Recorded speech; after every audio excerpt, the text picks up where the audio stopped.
Resistance బ్యాండ్తో squats చేయడానికి first ఒక resistance band తీసుకోండి. దాని తర్వాత బ్యాండ్ హ్యాండిల్స్ని గట్టిగా మీ హ్యాండ్స్తో పట్టుకోవాలి. వ్రిస్ట్ అనేది లాక్డ్ పొజిషన్లో ఉండాలి, అంటే కంప్లీట్లీ స్ట్రైట్ ఉండాలి, ముందుకి వెనక్కి లీన్ కాకూడదు, లాక్డ్ పొజిషన్లో ఉంటుంది. దాని తర్వాత మీ ఫీట్ హిప్ విడ్త్ పెట్టుకొని మీ ఫీట్ కింద బ్యాండ్ని ప్రెస్ చేసి స్ట్రైట్గా నిల్చోండి. ఓకేనా? ఎక్సర్సైజ్ చేసేటప్పుడు ఫీట్ లేస్తే బ్యాండ్ వచ్చి మొహానికి తాకుతుంది, ఇంజురీస్ అవుతాయి. సో ఫర్మ్గా గట్టిగా ప్రెస్ చేసి నిల్చోండి. దాని తర్వాత బాడీ కంప్లీట్లీ స్ట్రైట్ పెట్టుకోండి. హ్యాండిల్స్ని తీసుకొచ్చి షోల్డర్స్ పక్కన పెట్టుకోవాలి. మీ వ్రిస్ట్ లాక్డ్ పొజిషన్ ఉంటుంది, పామ్స్ ఫేసింగ్ ఈచ్ అదర్ ఉంటాయి, ఎల్బోస్ పాయింటెడ్ డౌన్వర్డ్స్ ఉంటుంది.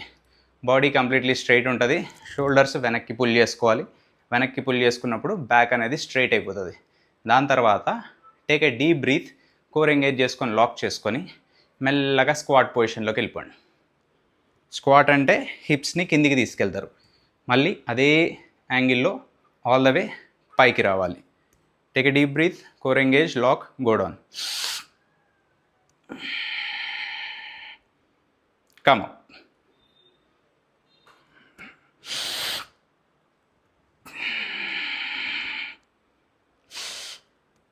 ముందు క్లీన్ కాకూడదు, హిప్స్ అనేవి కిందికి పుష్ చేస్తూ ప్యారలల్ బ్రేక్ చేసి కిందికి వెళ్ళాలి.